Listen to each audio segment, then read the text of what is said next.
Karena tadi saya tanya, sudah siap gak menyampaikan ucapan selamat tinggal kepada segala hal yang membuat kita sengsara, membuat kita menderita? Ucapkan selamat tinggal ke sana.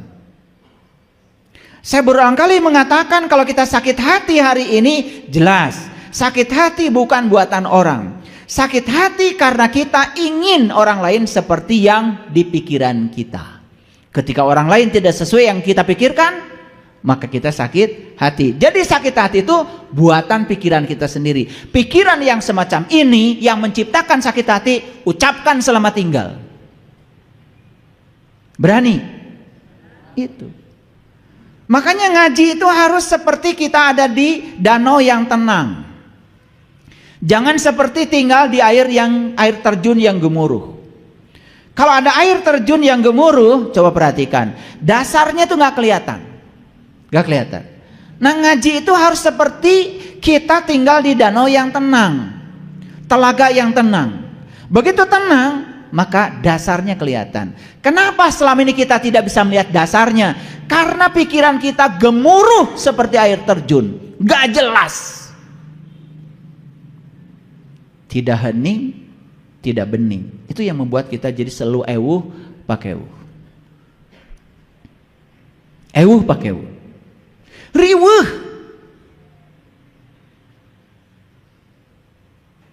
Pada ketenangan itu sudah 50% bisa menyelesaikan masalah. Ketika ada masalah, tenang saja, sudah 50% masalah teratasi. Begitu kita ewuh pakewuh, riweuh, kita sudah menciptakan 50% masalah. Jadi masalahnya bukan jadi 50%, jadi 150%. Masalahnya 100% ditambah riweuh 50%, 150%. Apa yang terjadi? Yang terjadi marah, ngomong gak karu-karuan. Jadi ruang kehidupan itu menjadi kotor oleh sampah-sampah yang keluar dari pikiran dan kata-kata kita sendiri. Dan sampah ini bukan tanggung jawab siapapun. Sampah ini tersimpan di ruang kehidupan dan ini akan dikembalikan kepada kita di ruang kehidupan yang akan datang. Itu sebabnya jangan menjadi orang yang tidak bertanggung jawab. Kalau hari ini kok banyak sampah yang datang kepada kita, sampah yang datang dalam kehidupan kita hari ini, itu adalah sampah yang pernah kau buang di kehidupan yang dulu dan datang hari ini.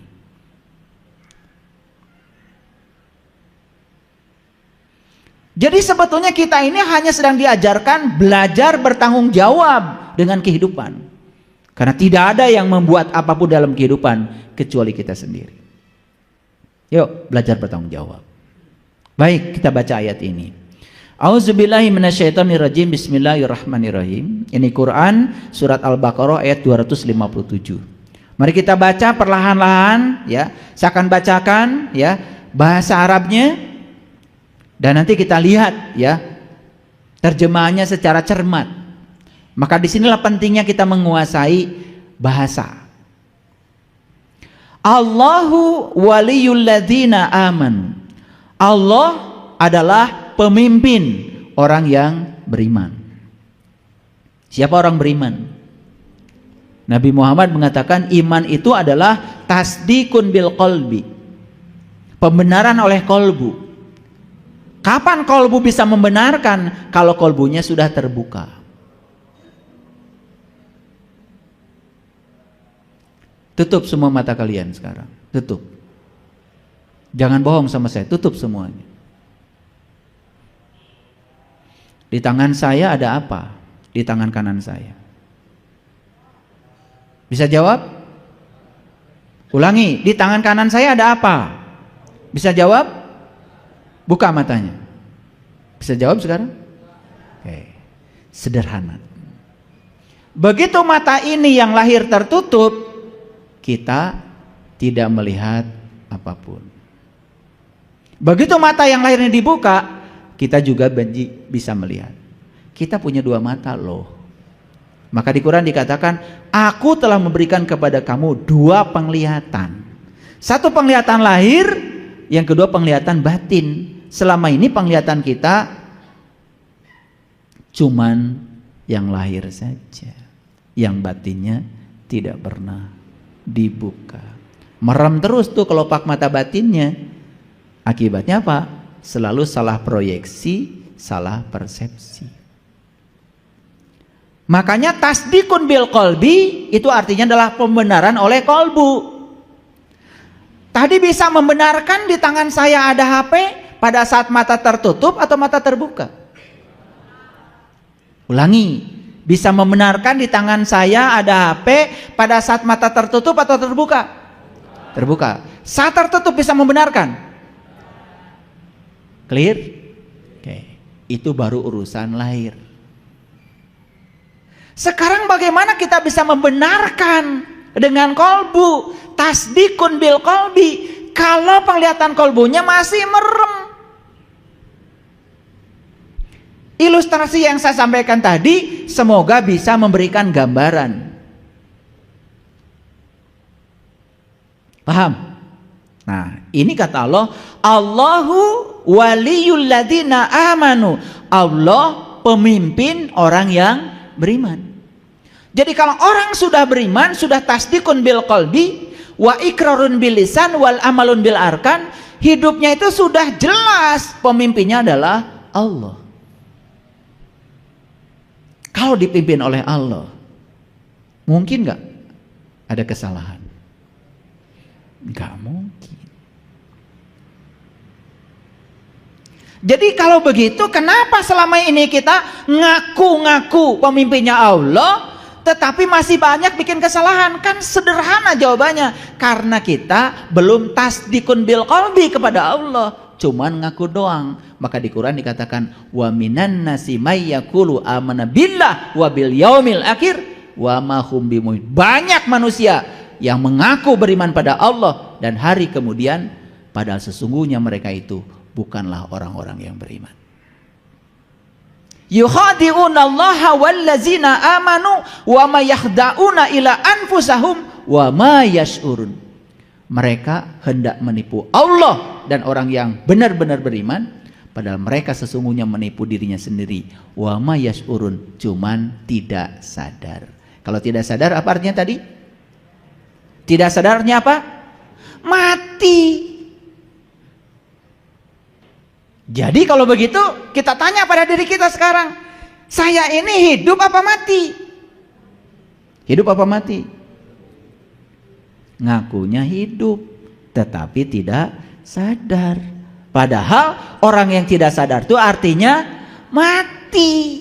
Makanya Nabi Muhammad mengatakan banyak sekali manusia yang sibuk di semesta ini seperti orang yang bangun padahal dia mati. Makanya orang yang sedang mati ya tentu saja tidak sadar. Nah, lucu, kalian itu ingin disebut hidup tetapi tidak sadar. Lucu nggak? Lucu nggak? Lucu banget. Lucu. Makanya sholat tidak sadar, ya, nggak sadar. Udah jelas Allah bilang aqimis sholat li zikri, dirikanlah sholat untuk mengingat aku. Jadi artinya sholat itu harus bisa mengantarkan kita bisa ingat kepada Allah. Sholat yang seperti apa? Aqimis sholat li zikri, tangtungkeun sholat, dirikeun sholat. Setelah sholat itu kamu ingat kepada Allah. Sholat apa yang setelahnya kita ingat kepada Allah? Maka di Quran dikatakan ciri orang yang sholat, ciri orang beriman itu salah satunya adalah walladzina hum ala sholawatihim yuhafidun. Sholatnya itu sudah sholawat. Sholatnya itu sudah tingkatan sholawat. Sholawatnya sudah terhubung. Tidak ada lagi keterpisahan antara dirinya dengan Allah di setiap ruang dan waktu. Itu sholawat. Taunya sholawat itu membaca itu. Kan taunya begitu sholawat itu. Betul nggak? Saya mau membaca sholawat, itu bacaan sholawat. Kalau di Quran sholawat itu dari kata sholat. Sholat itu adalah terhubung, menyatu, manunggal. Sholawat tidak pernah ada keterpisahan lagi dengan yang sudah kita menyatu. Itu yang namanya tauhid. Makanya tauhid bukan ilmu mengesahkan Tuhan.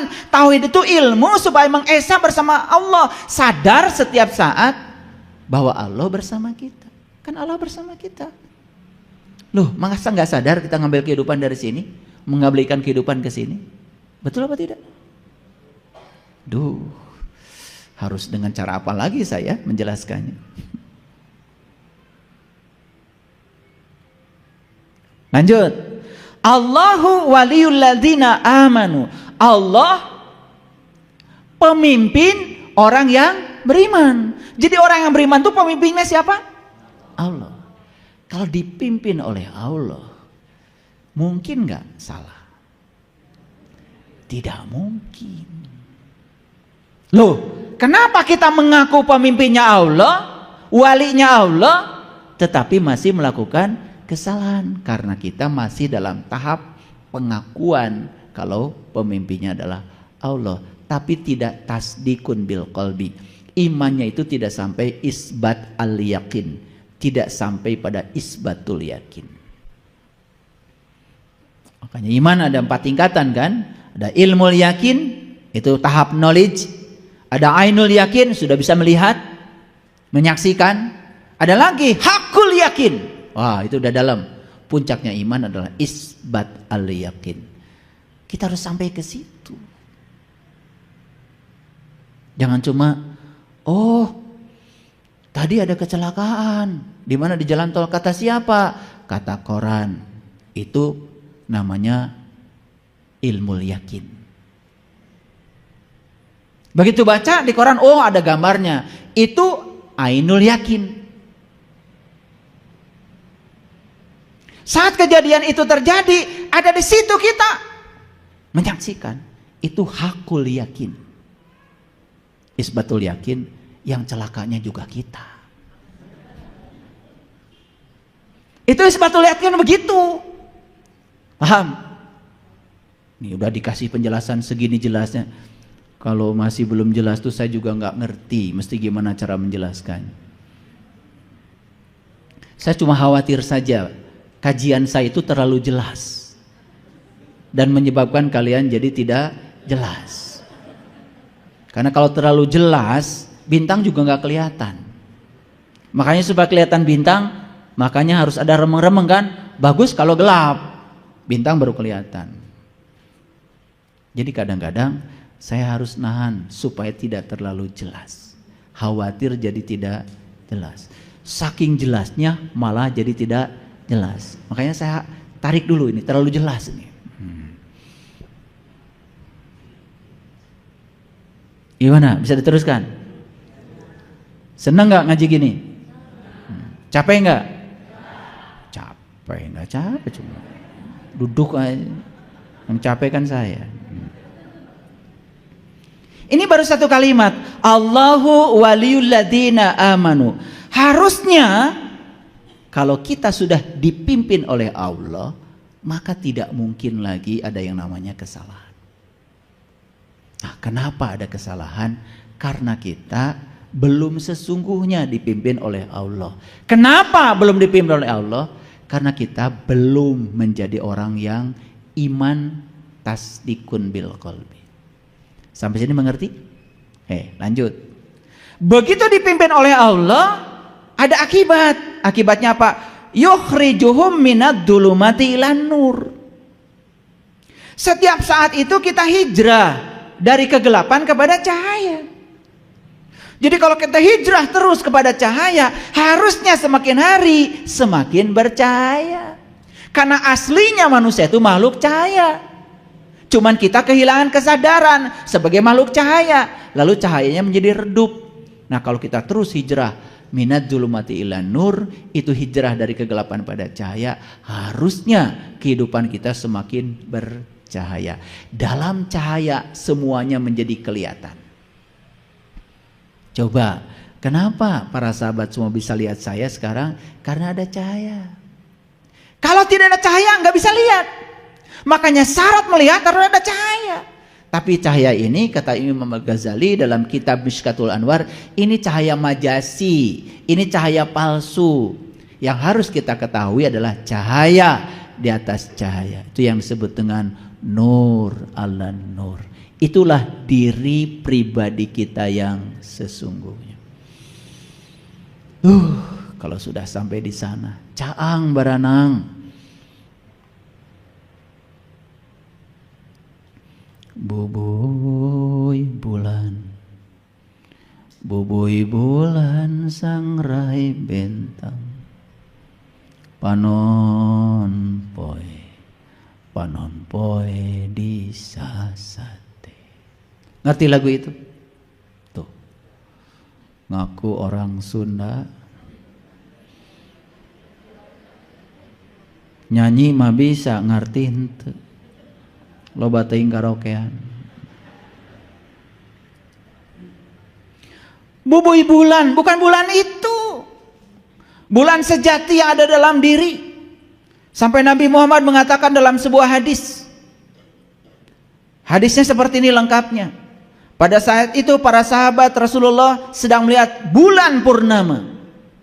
Lalu tiba-tiba Rasulullah bersabda, kelak kamu akan melihat Tuhanmu seperti kau melihat bulan purnama. Melihatnya pun tidak berdesak-desakan. Hadis itu dalam kumpulan hadis Bukhari itu nomor 2003 itu hadis. Itu hadis yang sangat saya gemari itu. Kalau hadis itu sudah dialami luar biasa. Itu namanya bubui bulan. Sudah dibubui bulannya. Sangrai bentang. Coba sangrai kacang kan berantakan tuh. Betul? Iya. Sangrai bentang bukan bentang yang itu. Bintang di langit yang terdekat. Maka kalau kita lihat ya, galaksi Bima Sakti pakai teleskop Hubble, itulah sangrai bentang. Itu harus nyata kelihatan dalam diri. Panon poe di sasate. Dipencerong. Maka di Quran surat An-Najm dikatakan, kamu tidak bisa melampaui, bahkan tidak bisa berpaling dari yang kamu lihat. Itu harus dialami, jangan diceramahkan. Alami sendiri. Sehingga menjadi isbatul yakin. Yakin kalau kejadian itu ada karena kita pelakunya. Yakin tuh, tadi teh kecelakaan, yakin dah saya nu cilaka na oge. Tuh, isbatul yakin begitu.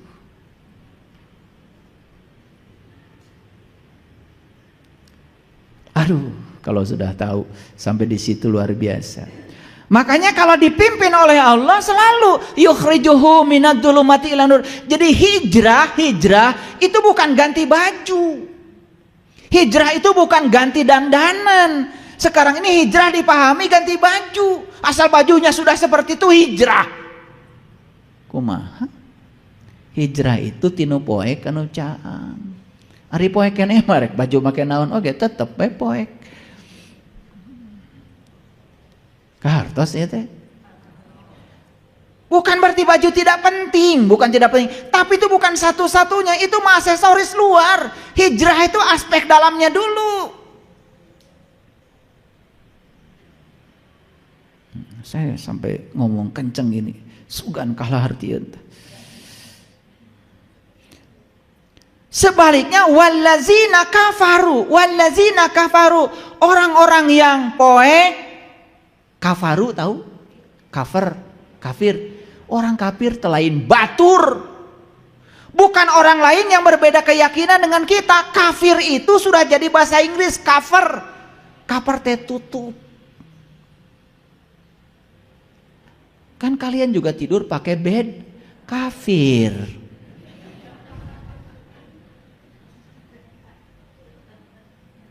Itu dipakai unggal poe, teu ngarti-ngarti wae. Kafir itu tutup. Tadi sinar matahari dari sana tidak sampai ke sini karena kita tepat berada di posisi di atas kita ada awan. Awan itu tutup yang menyebabkan sinar matahari nggak sampai ke sini. Kenapa? Cahaya ilahi nggak sampai kepadamu karena kamu masih tertutup. Masih tertutup, bahasa Qur'annya adalah masih dalam keadaan kafir. Makanya jangan mengkafir-kafirkan orang, enak aja. Jangan-jangan yang tertutup adalah saya. Gitu kalau ngaji. Aneh. Di ruang suci kita menebarkan kebencian. dengan menebarkan kebencian dan menganggap semua orang yang berbeda dengan kita salah. Lalu dikasih justifikasi kafir. Sudah terlalu biasa kita menggunakan kata ini untuk menjustifikasi orang. Stop sekarang, stop. Ucapkan selamat tinggal sekarang. Ucapkan selamat tinggal. Oh ternyata jangan-jangan yang tertutup itu saya. Hayang menang sorangan, hayang bener sorangan, itu tanda masih tertutup. Kan gitu kalian itu. Kalau debat sampai keluar taurat beheng. Hayang menang. Orang yang tertutup itu tidak terbuka. Kalau tidak terbuka saha nu rek mere. Gelas tutup we luhurna. Tah tutup teh disebutnya cover. Bahasa Arabnya kafir, tutup. Sok dieusian kumaha. Sanajan dieusian oge bahe we mawur ka mana-mana. Orang yang tertutup tuh begitu, tertutup pikirannya, merasa paling benar, merasa paling hebat. Padahal dia tuh tidak tahu. Cuma dia tidak tahu bahwa dia tidak tahu, tapi menganggap dirinya paling tahu. Nutup diri, cicing di kamar, moal menang panon poe. Lain salah panon poe. Salah maneh cicingna di kamar. Batur geus maroyan cicing we di kamar dina poe. Nyalahkeun panon poe. Nah, cenah panon poe teh tudugi ka abdi. Eta maneh cicing di mana? Salah cicing. Ai nyalahkeun ka batur. Geus biasa nyalahkeun batur teh. Ngerti? Nu ti soledat maneh? Nu labuh maneh? Nu disalahkeun ieu nu nyieun jalan cenah teu bener. Nu leumpang maneh, nu boga panon maneh, nu disalahkeun nu nyieun jalan. Nih, saya kalau ngasih tahu. Kalau jalan dengan saya ke alam, saya suka bawa ya jamaah ini ke alam. Saya suka suruh buka itunya apa? Sendalnya.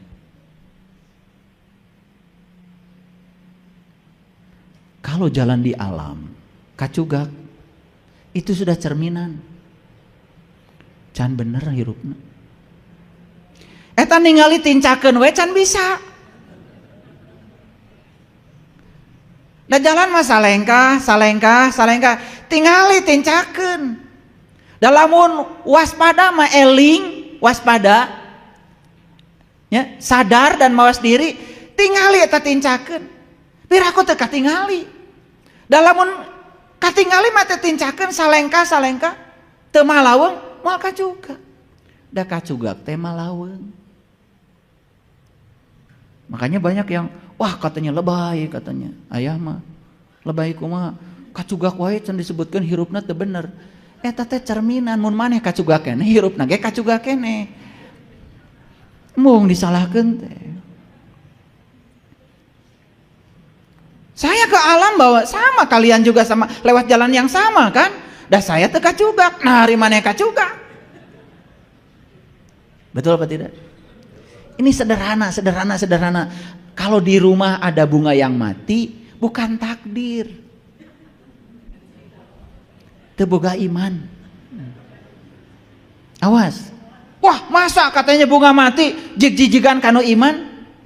Dalamun eta bunga teh ditalingakeun. Anjing-anjing teh memeh sarapan urang teh tuh. Sarapan da karunya. Makhluk hidup di rumah kita teh bukan hanya jelema. Aya sasatoan, aya kembang, aya tatangkalan. Sarua da harayangeun hirup teu maranehna ge. Ngan maranehna mah teu boga leungeun. Da leungeunna ku Allah titipkeun ka jelema. Tah leungeun jelema teh tujuanna teh ceuk kembang teh hampura jelema. Pangnyokotkeun cai. Ieu akar geus garing. Da kaula mah teu boga leungeun. Nah, mun leungeunna dipake nyokot cai, sok weh tadi disiram akar teh kakara gunana leungeun teh. Jadi kalau kita sudah tidak punya kasih sayang, ulas asih, gak punya iman, mementingkan diri sendiri, paeh tatangkal teh. Makanya tangkal paeh di imah gara-gara iman. Setuju? Terserah mau setuju mau enggak juga. Ini cerminan-cermin yang kecil. Tapi kita kadang-kadang tidak sadar. Karena kita terbiasa mikir yang besar-besar. Ulangi sekarang. Kafir itu apa tadi? Tertutupnya pikiran, tertutupnya kolbu, hayang bener sorangan, asapang solehna, asapang iuna, pang ituna, tertutup terhadap kritikan dan pandangan di orang lain, itu namanya kafir bahasa Arab. Ngartos? Paradigma tentang kafir yang lama tinggalkan. Selamat tinggal. Sekarang saya sudah punya pemikiran yang baru. Geningan anu kafir teh orang gitu. Sekarang ngaji teh bener. Kalau udah berdandan kayak gini, udah ngakunya orang beriman aja. Kayak heula. Kan iman teh tasdikun bil qalbi, masih merem kene. Lanjut. Nah, wallazina kafaru auliya'uhumut tagut. Sedangkan orang-orang yang masih tertutup pasti pemimpinnya teh tagut. Apa sih tagut itu? Ya, supaya tidak terlalu lama saya menjelaskannya. Tagut itu adalah pikiran gelap yang ada pada diri kita. Meh teh hese. Nah, pikiran gelap pada diri manusia sering disebut iblis, sering disebut setan. Makanya setan mah tara gogorowokan, ngaharewos. Yuwaswisu. Teu aya swantenan setan. Mau nyareos teh kieu wungkul. Jam 2 teh beker teh geus urung. Tet. Setan mah ukur kieu wungkul. Tunuh. Kitu wungkul. Ieu mah aya soraan keneh. Tah setan nu asli mah teu aya, ngan bilang tunuh. Kitu wungkul nyareosna teh. Udah disimut deui. Betul apa tidak? Jadi yang namanya togut ini sudah salah arti. Togut itu kadang-kadang diartikan jadi patung, bukan. Nah, patung mah tidak bahaya. Patung itu indah, kelihatan, tidak bahaya. Yang bahaya itu sifat patung. Patung itu yang paling bahayanya adalah tidak berubah. Nah, sifat kita yang tidak mau berubah itu yang bahaya. Taetan haram teh. Lain patungna, sifatna. Mun sieun ningali patung teh, murid gede.